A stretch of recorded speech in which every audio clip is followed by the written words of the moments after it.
Your Excellencies, ladies and gentlemen, very welcome to the Swedish Institute of International Affairs and this lecture on the 10-year anniversary of the Eastern Partnership. My name is Martin Krag. I'm the head of the Russia and Eurasia program here with the Institute, and it is my great pleasure to introduce our two speakers today. Minister of Foreign Affairs of Armenia, Mr. Zohrab Mnatsakanyan, and Minister of Foreign Affairs of Ukraine, Vadim Prystaiko. We will have about 30 minutes or so for each minister, after which we have intended to leave room and discussion, and leave some room also for discussion and questions. Again, very welcome. Thank you for coming here to our institute and to Stockholm. Mr. Zohrab Mnatsakanyan, please. Thank you. Thank you very much, and thank you very much for tackling my name with such ease. It's not an easy thing. And indeed, it's a great pleasure to be here, and the opportunity, the reason why we are here is extremely important. We are assessing 10 years of the Eastern Partnership, and we're trying to collectively think about what kind of Eastern Partnership we would want to see for the next 10 years. The interesting part of this is that our talk is happening at a time when we are also having in mind, commemorating, celebrating 30 years of the fall of the Berlin Wall. I represent that generation of a young man who entered life, or adult life, with a sense of optimism, with the triumph of freedom, and the strong belief and commitment that now everything will be all right. Now, as it happened, not everything was all right. But the good thing that happened is that Armenia, along with others, including the 6 Eastern partners, re-established its sovereignty and its independence. When we became independent, I think it was a general consensus in our public that the kind of a country we want is the country which respects freedoms, which respects human rights, which wants to build a model, which is what we know from the European experience. There was a lot of good talk and good intention, but also a lot of problem with that, because we realized that democracy means institutions, that it means tradition, that it means commitment, that it means political will. And over many years since, it was an interesting exercise. We have been working for our membership, for example, in the Council of Europe, and it required a lot of exercise to prepare our institutions for the membership in the Council of Europe. We have been working with the European Union since day one, which has been a very important participant, a supplier to our capacities to build such institutions since day one. But it took some time for us to realize that we are the actual owners of this process, that institution building is a very painful process. We have made many mistakes over 28 years. We have had some very tragic moments in our democracy building. We are a nation which likes to protest. Some of those protests had very sad outcomes. We had a situation in which some commitment to democracy and human rights was not sufficient and was not consolidated and the negative practices which were strangling this process were taking over.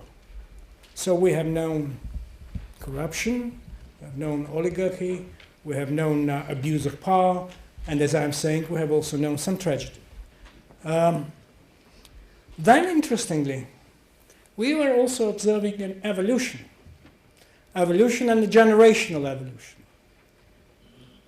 I don't know how many of you noted, but there was 2015 in Armenia, and it was the time when somehow the young people came out in the streets, and they had a totally different approach to protest.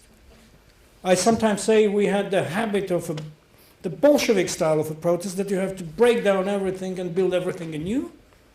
And then we had a new culture in which the young generation came out and said our demands are very precise, very specific, and our protest is of a totally different nature. That was a very interesting moment in the evolution of our democratic capacity. And of course, 2018. That was the time when we, the nation, have gone through a very, emotionally charged process. The Velvet Revolution. The Velvet Revolution was peaceful, non-violent. How did it happen? I think the very important part of it is that it was part of the evolution. Evolution, the capacity of the public institutions, of the civil society, of the media, of every such institution in the public, which has shown a degree of maturity to absorb shock. And that's the most important, in my view, most important reason why it was possible to achieve a peaceful, non-violent revolution.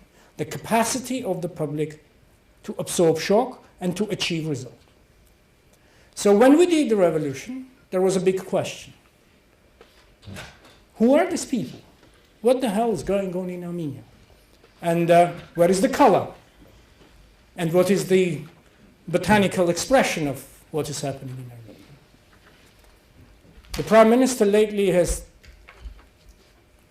defined it in a very funny way. He said, when the revolution happened, some of our partners were saying, who did this revolution? And some of our other partners were saying, if we didn't do that, who else could do that? The trouble, or rather the advantage with the Armenian Revolution is a strictly domestic affair. It was a strictly Armenian matter.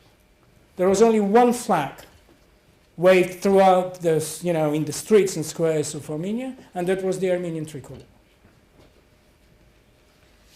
And that was when the government stepped in and received a huge mandate from the public. Huge mandate, which was a huge responsibility. Is a huge responsibility because subsequently we had elections, and 71% in an election is not a small thing. It's a mandate, it's a trust, and it's a responsibility. Now, throughout the first months, the government had been absolutely focused on delivering on those most immediate demands reflected in the mandate.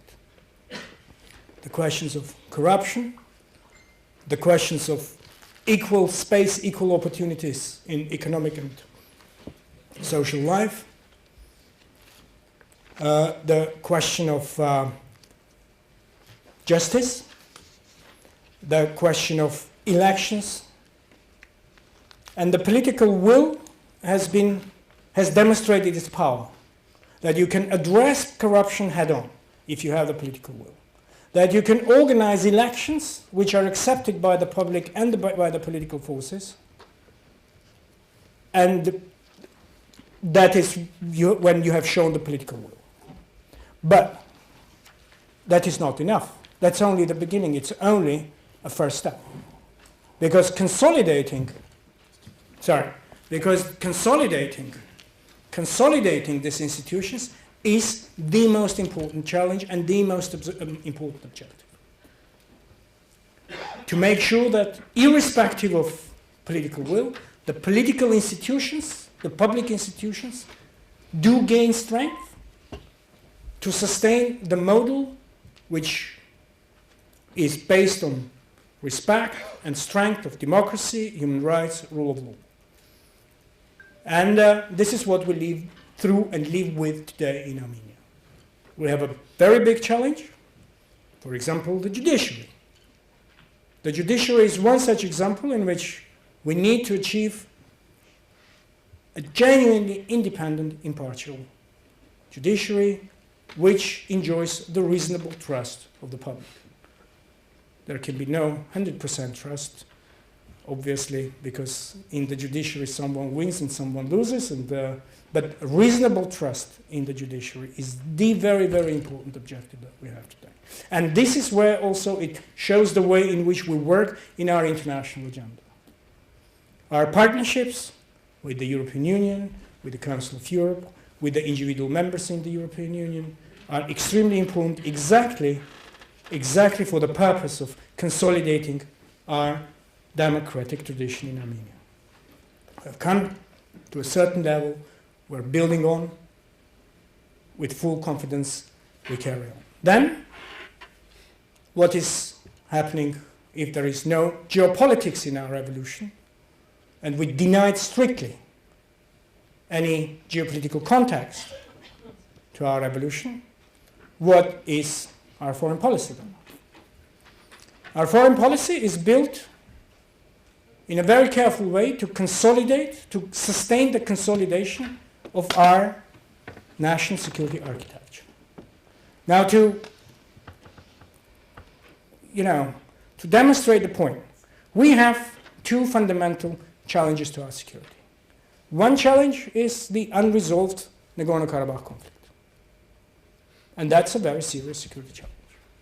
The other challenge is the Turkey threat.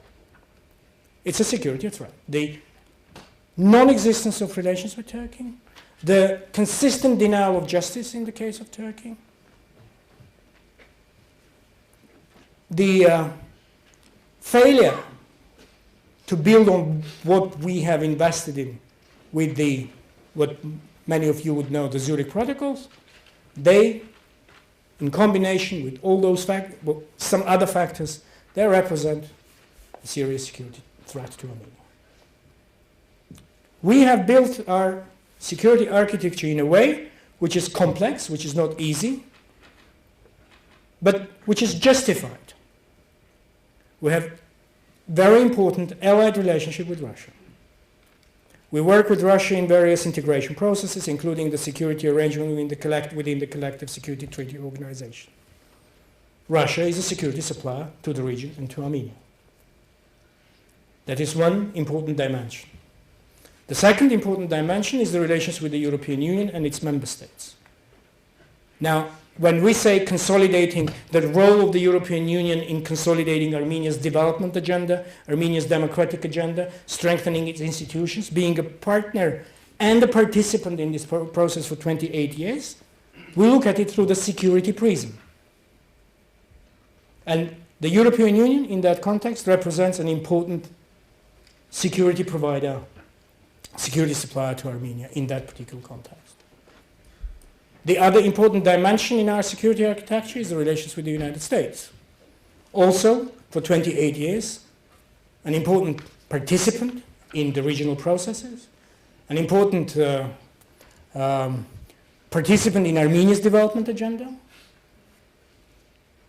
given its role and significance in regional affairs, also a deterrent of the threats, including, for example, the threat of Turkey.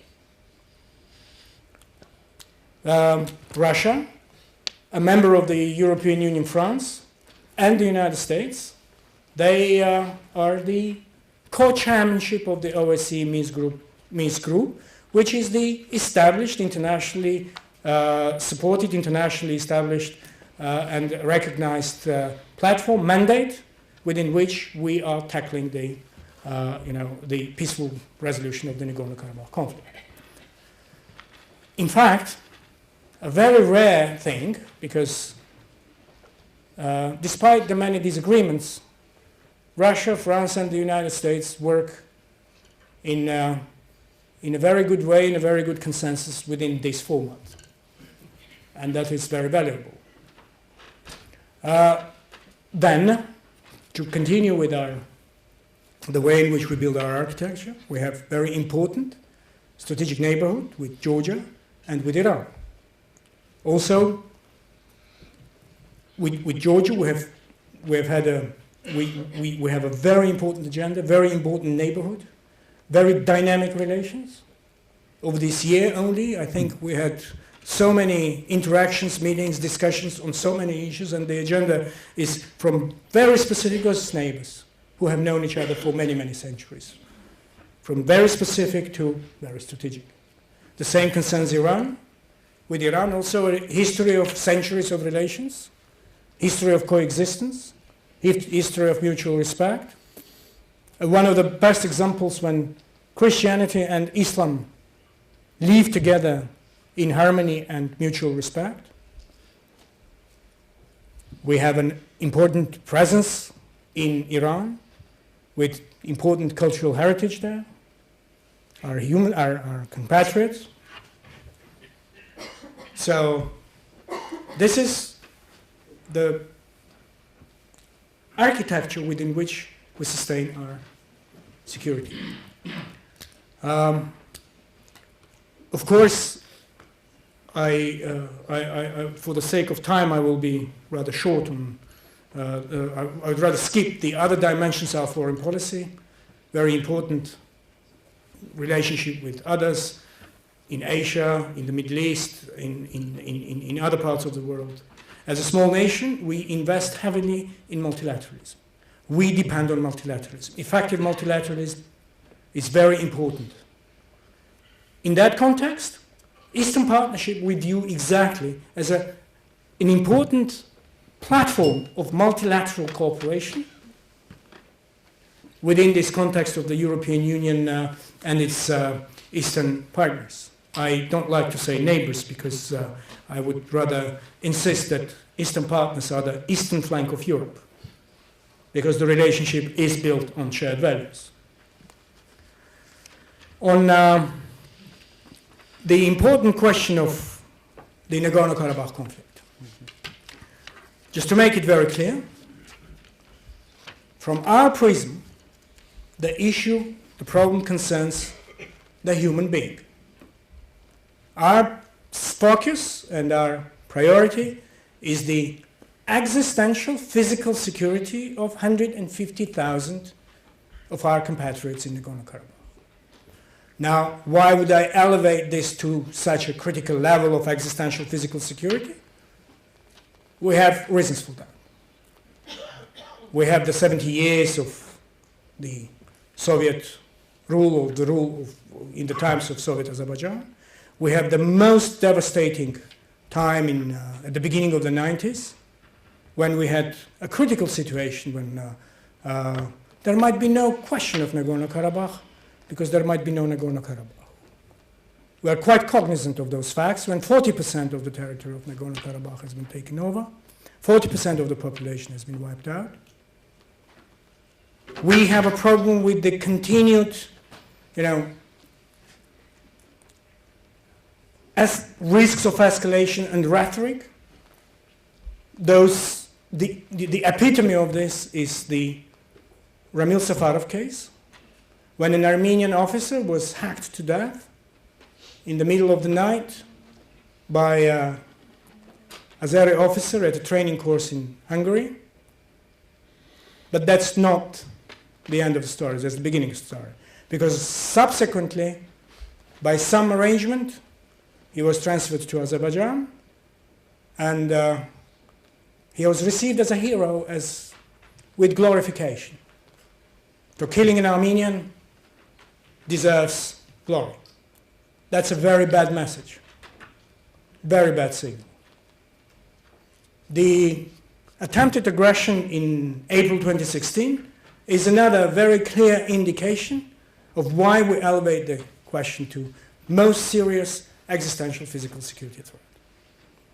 We need peace, and there is no alternative to the peaceful settlement of the conflict. Why? Because the alternative is a catastrophe for the entire region. Because Nagorno-Karabakh has the capacity to defend, Armenia has the capacity to defend, and Armenia happens to be the only security guarantor to Nagorno-Karabakh. We are quite cognizant of the capacities of Azerbaijan. So the alternative to peace, easy to conclude what? Therefore, no alternative to the peaceful resolution, and no illusion that the threat of war can have an effect on the progress in negotiations. For us, the absolute priorities are the security and the status of Nagorno-Karabakh. We work within the format of the OSCE Minsk Group Co-Chairmanship. We are quite, sensitive and engaging in understanding the way in which Azerbaijan defines its priorities. The most important challenge is to achieve such balance of parameters which represents compatible and balanced level of commitments on both sides. We are quite confident about our mandate and our support of the people. We are keen to engage in this, but we have to be very sure that we are achieving such level of agreement that is defendable, that will allow us to engage in a dialogue with our public.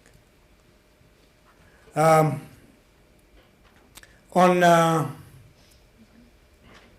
Nagorno-Karabakh, I think what I would also add is throughout this 1.5 years since our government stepped in, we have been very active in our engagement in the negotiating process.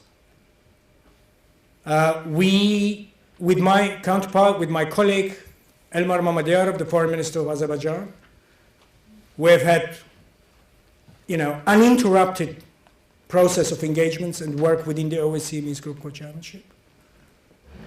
Our leaders, Prime Minister Pashinyan and President Aliyev, had an important opportunity of meeting once in Dushanbe.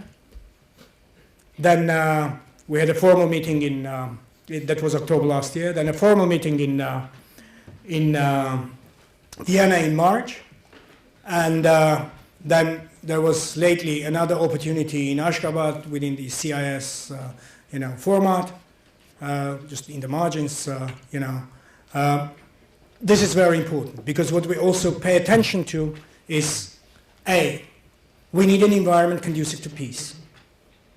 You cannot negotiate peace on the one hand and propagate war on the other. We need to prepare our populations for peace. We need to reduce rhetoric. We need to make sure that the environment is different. We need to make sure that we invest in such measures which reduce or deny the risks of escalation. The October meeting, it was not a meeting actually, it was a conversation that, a meeting that in Dushanbe has produced a very tangible result. I cannot claim we're totally satisfied because there are still such violations, but there was a significant reduction of ceasefire violations. And that matters. We were very keen to consolidate this, consolidate further to make sure that the peace process is taking place within an environment that is conducive to peace. We need to make sure there is more contact. Now we have some programs and hopefully, some ideas and hopefully that we discuss with Azerbaijan, with co-chairs, hopefully we will have the opportunity to show such results very soon. We spoke about journalists, we spoke about other such measures. So hopefully we will be able to produce some results. So this is where we are with Nagorno-Karabakh. And it is with full cognizance that peace is absolutely critical for all the parties, without exception. Peace is absolutely critical for the region, for each of our nations.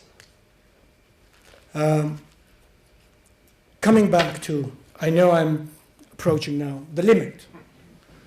And just to finish, I want to come back to what we're here for. And that is the relations with the European Union and the Eastern Partnership. As we had good opportunities today to talk about our, taking stock of the past 10 years, trying to sketch out the next 10 years. There are very interesting ideas on this, very important structured consultation taking place about how to build the next 10 years. There are interesting ideas that we have been supplying the partners. I know Ukraine have, and all others have, shared their views and their proposals, their ideas. We have done so on our part. Mr. Hahn, the Commissioner for Neighborhood Policy, and Federica Mogherini, they have supplied us with their ideas. Sweden and Poland, as the initiators of the Eastern Partnership, have also been quite active on this. I think we are building quite a shape of the next 10 years. But I think what is also quite important here is that the past 10 years are different, were different. I started with 30 years back, the sense of optimism. And you remember the end of history kind of mentality. And the history happens to be back with vengeance now. That we are in a condition, in a situation, in an environment of a dramatic change in what is happening in the world. And it is very important to be cognizant and to understand how we absorb this and how we build our commitments within this platform to measure it against the change that is happening in the world. So we have had an opportunity to talk about the way in which we square the development and security concerns and agenda of the nations in this format. In this format of consultations, discussions. The capacity, I think, is that the next 10 years is also a test to our collective capacities, and it's not just about the Eastern partners. It's about what we call common European values, common European commitments, our belief in democracy, human rights, and the rule of law.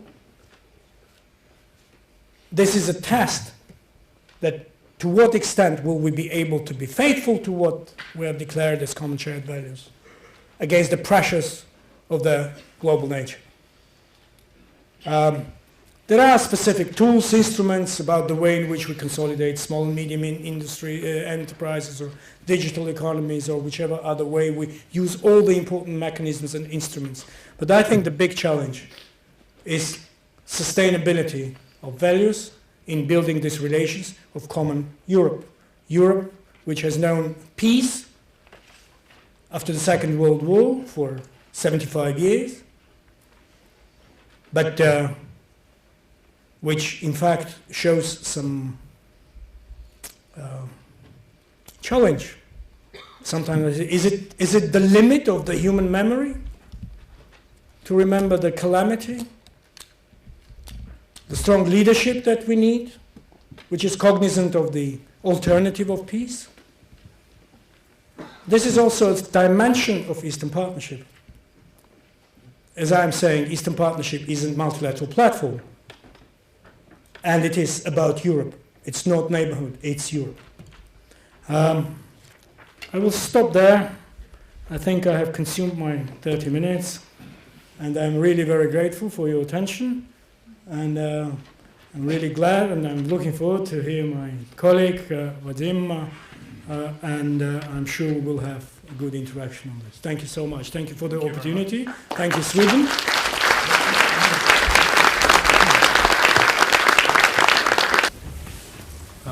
I'm sure there are a lot of questions in the auditorium and reflections, and I was thinking we could turn towards the auditorium immediately.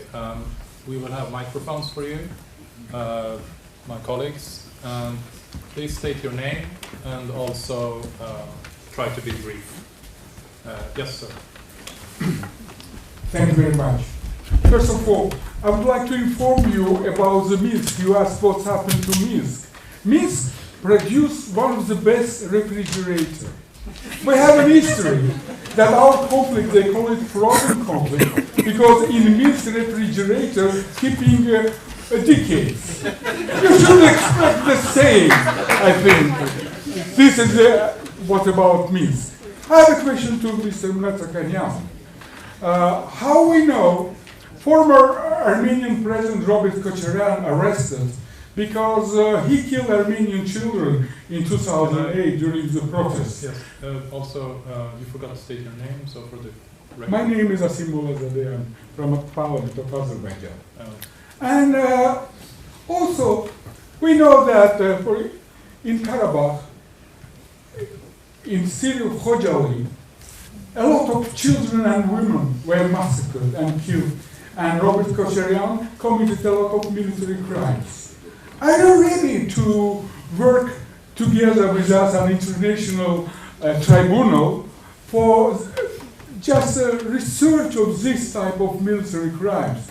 Also, not only mountain part of Karabakh, several regions of Azerbaijan and the occupation, and there are a resolution of United Nations Security Council, European Parliament, Council of Europe about ethnic cleansing, and I think that maybe one of the best steps toward a peace, just mutually together investigate all this type of military crimes and start move toward a peace, because again we have refrigerator and Armenia more pretend about the negotiation than we moved forward toward each other. Thank you. Thank you very much for the question. You made a very interesting point. You said, are we prepared to investigate together what? Military crimes committed. Committed by who? But a criminal who killed also Armenians in Yerevan. And how about Azerbaijan? Azerbaijan ready. Ready for what? Investigate the Armenian crimes. No, not the Azeri crimes. You occupied. We occupy. You are saints. You haven't done anything. Have you heard about Baku? Have you heard about Sumgayit? Have you heard about Maraga? Have you heard about the occupation of the Sharman region? Have you heard about the occupation of the part of the Martaket region? Have you heard about the part of the occupation of the Martuni region? Do you want me to continue? Let's work. Do you want us to? Work together. This is exactly the point. Are you prepared to reduce rhetoric? Are you prepared to understand our concerns? Are you prepared to engage in such dialogue? Or it is your truth or no truth? Or it is your way or no way? We will never have peace if we're maximalists. That's the whole point that I was making about preparing populations. You were talking about some problems that concern us. Don't pretend to be saints. We did not occupy Armenia. No, excuse me, I was saying there is a question of security. A question of security that is the only security arrangement that doesn't allow the resurgence of aggression, occupation, the words that you use so often.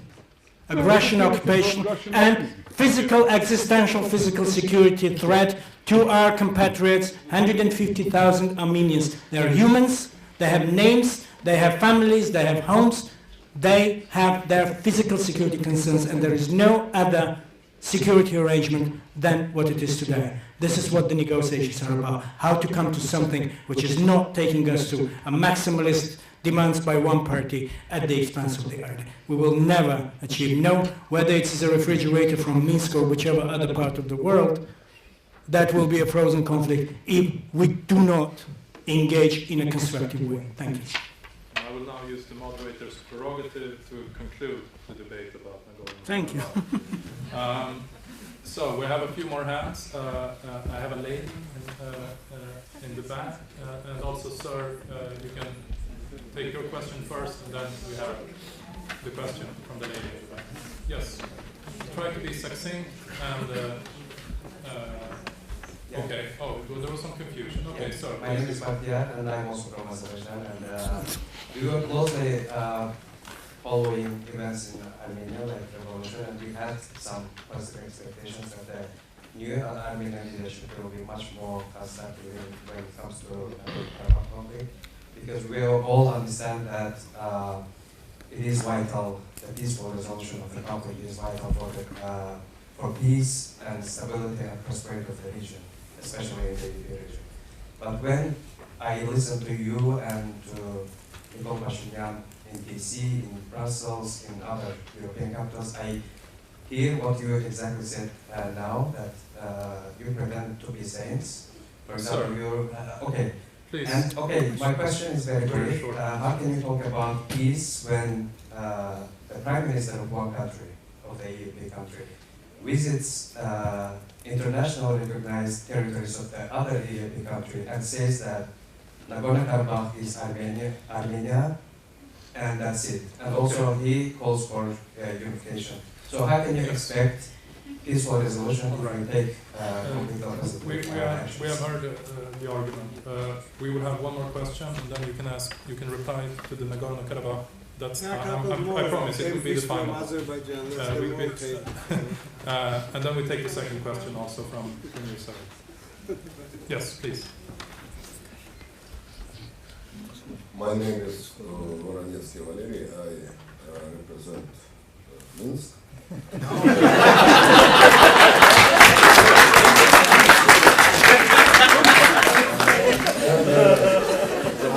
I would like to inform my colleague from Azerbaijan that Minsk present premises, present conditions, present table for your negotiators to hold these negotiations.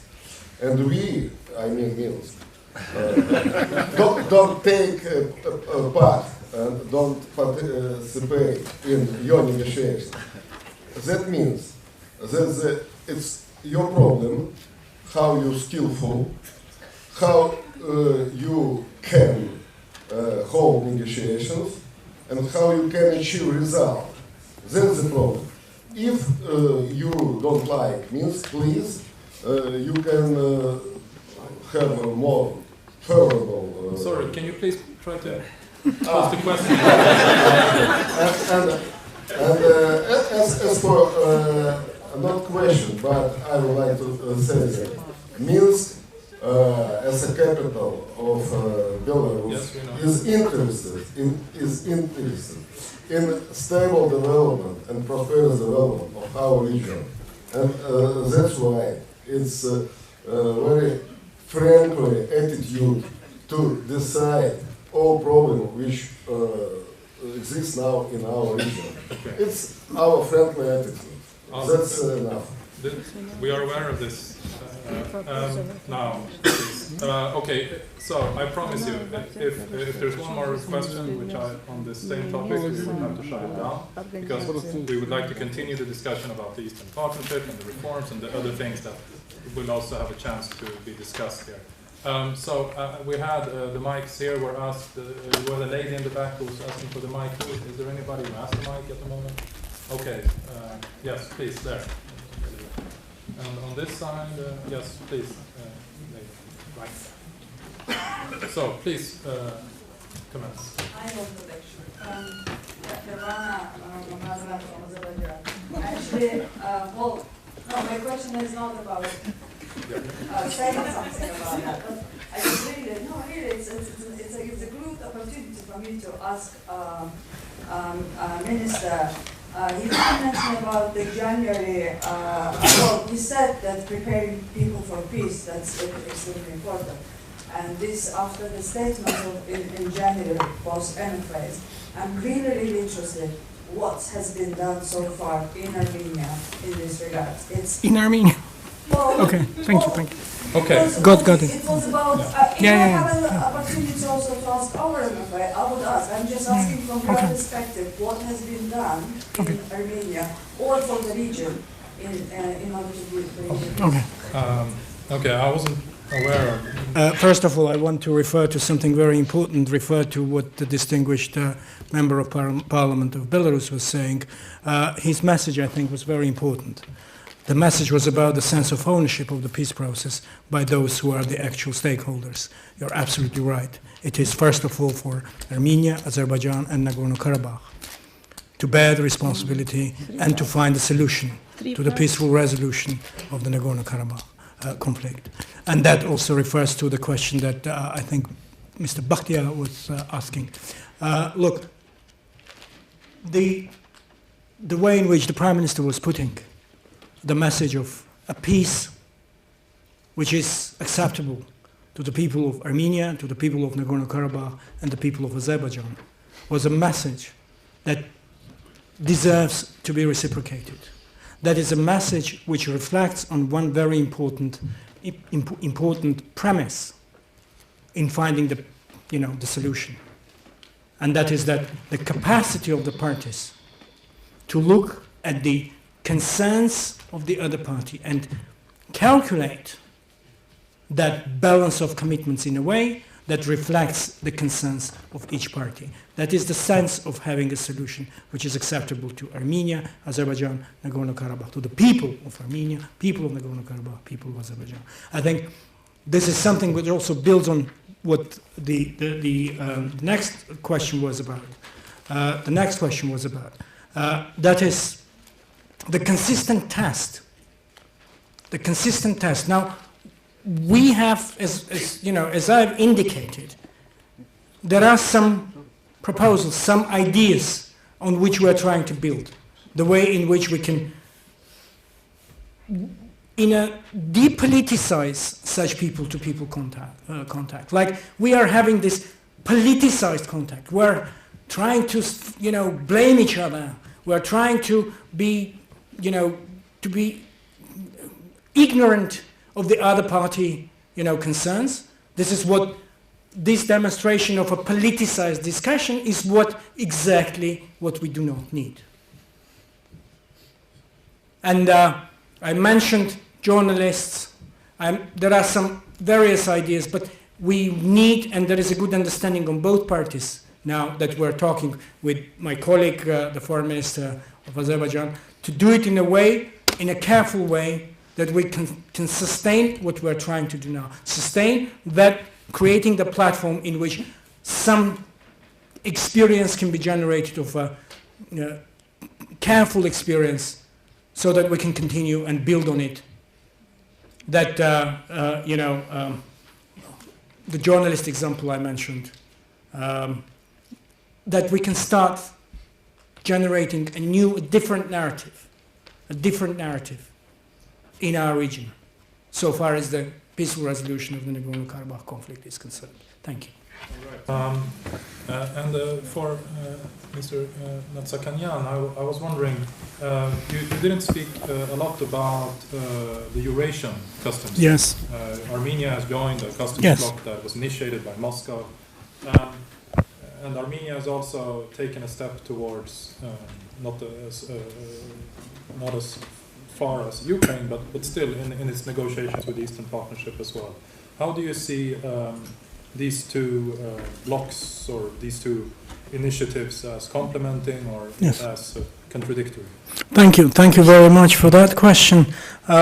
In the broader context, it is true that it's our foreign policy requires very active engagement and exercise of deep care, because the biggest challenge we have is not to build relations with one partner at the expense of the other. And obviously when you have such turbulence in the world and that amongst your important primary partners you have a degree of disagreements, of course it's always a big challenge. Now, so far as the Eurasia Union is concerned, Eurasia Union is a free access, free market of 200 million, capable to pay for goods, capable to accept your products, and we are very happy to be there. We are building, within this Eurasia Union, we are as participants, as as members of the Eurasia Union. We are participating in the establishment and development of the regulatory framework of the Eurasia Union. We are members of the WTO. We have our set of relations and set of agreements with the European Union. We have the opportunity to combine all those in a way that the regulatory framework is built in a way which is compatible to our other opportunities. Of course, again, as I'm saying, don't take this as an easy task, but this is what we choose to do. With the European Union, yes, we have negotiated a comprehensive and enhanced partnership agreement. As someone who has been negotiating previously the association agreement between Armenia and the European Union, I have a fairly good idea about what's what, and basically what we have negotiated is very much association agreement minus DCFTA. The SEPA has very, advanced chapters on political cooperation, justice, freedoms cooperation, and so on and so forth, and most importantly, sectoral cooperation. And within that sectoral cooperation, we also have this exercise of regulatory approximation with the European Union. So this is the way in which, again, some of the members in the Eurasia Union are members of the WTO, as I say. The rules of the WTO apply in the Eurasia Union, and the regulatory framework in which we are capable to combine all those is a challenge that we take, because we also recognize the good opportunity. The opportunity of having an access to a 200 million market and benefiting from it. So this is where we are. Thank you. Thank you very much. Yes, okay, so very good. I have 2 more questions. The gentleman there on the left, yes, on the left side. And then, yes. So, and then on this side, I would like to distribute the questions a bit more. So, okay, so to you, sir, in the middle. Thank you. You can have the second question. Okay, please. Yes, my name is Zöhra Mnatsakanyan, journalist, and I have a question to you, Mr. Mnatsakanyan. What are the latest developments at the Turkish-Syrian border, and Turkey is taking over the region there, mean to you, and also the, as it seems, farewell to the idea of an independent Kurd state? Thank you. Thank you very much for that question. Syria,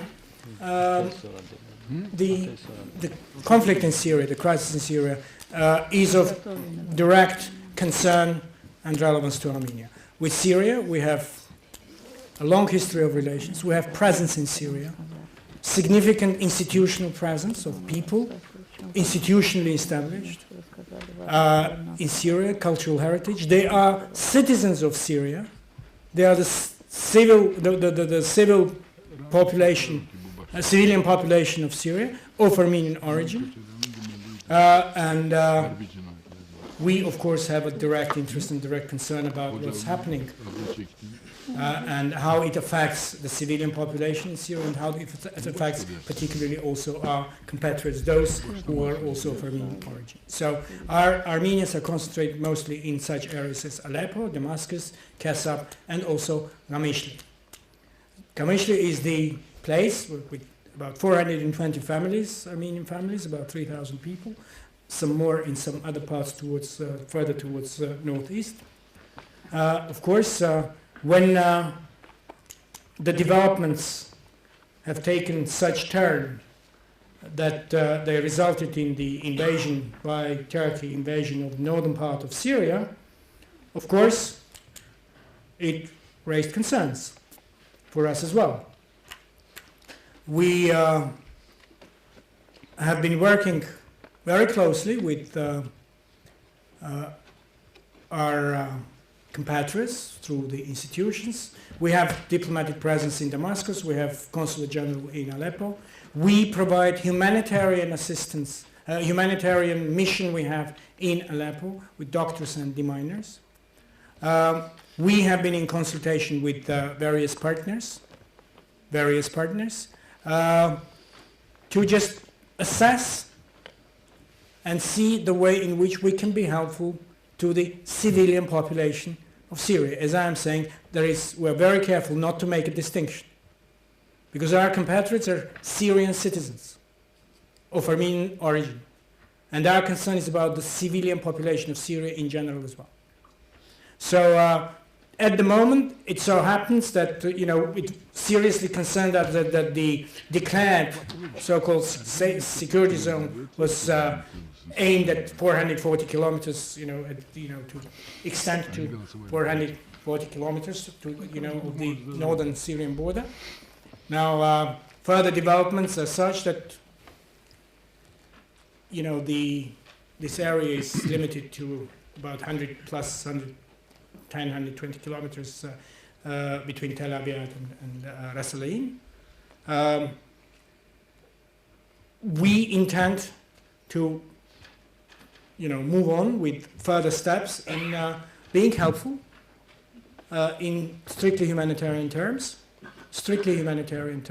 being helpful to the civilian population of Syria. We, as I'm saying, we're in contact with all the relevant partners, both bilaterally and also multilaterally. We recognize the use of the UN agencies in that.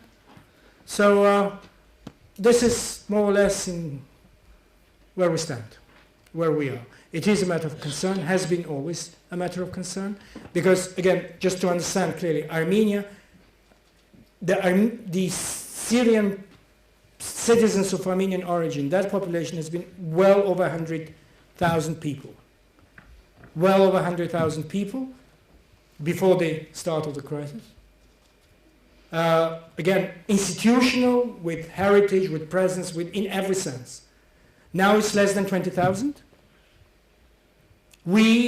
Armenia has been home to 22,000 of these people in Armenia.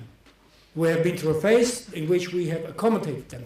Legally speaking, they are refugees. Of course, in our minds, they are our compatriots and they are Armenians. But to accommodate, absorb them, requires, action, because after all, they come from a different country. They had to be accommodated in terms of education, health, social security, housing, employment, business, and so on and so forth. So that experience we have, and we carry on having a very careful monitoring and engagement, as I'm saying, dialogue with all the relevant partners to make sure that we assess correctly the way, the threats, the risks, and the way in which we can be of help. Thank you. Okay, so please, sir.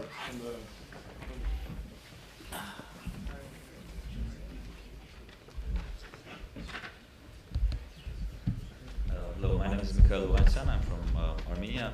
My question is actually for both ministers. First of all, thank you for your quite comprehensive introductions.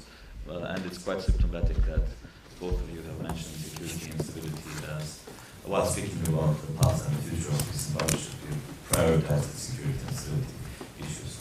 My question relates to the substance of the Eastern Partnership for the coming period of time after 2020. What do you think the exact mechanisms, tools, or maybe some additional mechanisms and tools should be applied in the coming period of the Eastern Partnership, both on bilateral and multilateral dimensions? Because when we are speaking about Eastern Partnership, we're jumping from one topic to another. I mean, from both, so we're talking first about the bilateral relations, and here we have different kind of framework agreements and stuff like that. And then we're talking about the Eastern Partnership as some kind of region where multilateral processes can also take place. So what's, in your opinion, these processes could look like in the coming period for the Eastern Partnership? Thank you. Okay, thank you very much, and it's a great question, and it will also be our last, because we are approaching the last minutes of our lecture. A very simple answer. We do have mechanisms at our disposal to improve our relations with the European Union and with individual partners within the European Union. We would take full advantage of ministerials, for example, meetings of Eastern Partnership. Nothing wrong with that. I don't believe that we would find a better venue where we can discuss. But at the same time, we, for example, benefiting from the summits of EU with Ukraine, specifically for Ukraine. We just had the last one in July. So we are not expecting that in the Eastern Partnership we would found some unique mechanism. Also, if it is given value and is added value for anything within the Eastern Partnership, we will be happy to have it. At the same time, we also see some risks of the Eastern Partnership. For example, ideas that why would the European Union take everything they have as the financial assistance and technical assistance and put it in a big basket which would be called Eastern Partnership? And then out of this basket to finance and to help and to give some whatever the expertise and everything. We believe that this is a bit risky to have it in one basket and then set it aside for the Eastern partners. We would be happy to have the capacity of building our own relations with each and every partner, with the European Union, and again, if it is Eastern Partnership, let it be so. Okay. Thank you very much. I think more or less along the same lines, with some, of course, twists, but of course, to recognize that in relations with the European Union, we have an important fundamental legal framework, the foundation, which is the SEPA. We have various other formats, arrangements bilaterally, which consolidate the relations with the European Union. We have the necessary platforms to advance this bilateral agenda. The Partnership Council, the Partnership Committee. In fact, I have here two members of our parliament. They are a very important party to this process through the Parliamentary Partnership Committee, and so on and so forth. There are various settings in which the civil society is engaged bilaterally, and so on and so forth. Also part of the institutional part of the implementation of SEPA, civil society. They have their own institutional setup for that. Now, in that context, why Eastern Partnership? Why would we would need that? I think this is exactly the context of a multilateral platform, which we need so much, all of us, as within the pan-European architecture. A platform which allows us to sustain cooperation and a sense of identity, a sense of shared responsibility based on shared values, but shared responsibility. So Eastern Partnership is as much important to the European Union as the European Union is important to the Eastern Partnership. And again, my claim is that it is about the broader European architecture. We have all kinds of, and Europe is one of those regions in the world which is best developed with its regional institutional capacities. The European Union, other regional organizations, which are important platforms. And this is very important. For us, Armenia, a smaller nation, and Europe is mostly made up of such nations, that multilateralism is an instrument of sustaining our development and security agenda through international engagement and international cooperation. So the summit, in that sense, is a very good way that the Eastern Partnership summits with the European Union or other such settings are very important, because it is also important to extend the sense of the eastern flank of Europe, the sense of the Eastern partners within the broader Europe, extend it to all other parts of Europe. Because if you have this conversation in Portugal, you will not be, for example, in Portugal, you will not be impressing many listeners about Eastern Partnership, because their priorities are, focuses towards the southern neighborhood, if I put it that way. But sustaining that common sense of partnership and cooperation is what those summits and those settings give us the opportunity to. Of course, I mentioned Portugal as the southeastern flank of Europe, a southwestern flank of Europe, speaking from the southeastern flank. I took this example. Of course, our Portuguese friends are very well aware about Eastern Partnership. Of course, they are good supporters of Eastern Partnership. Of course, we work closely with them. Thank you.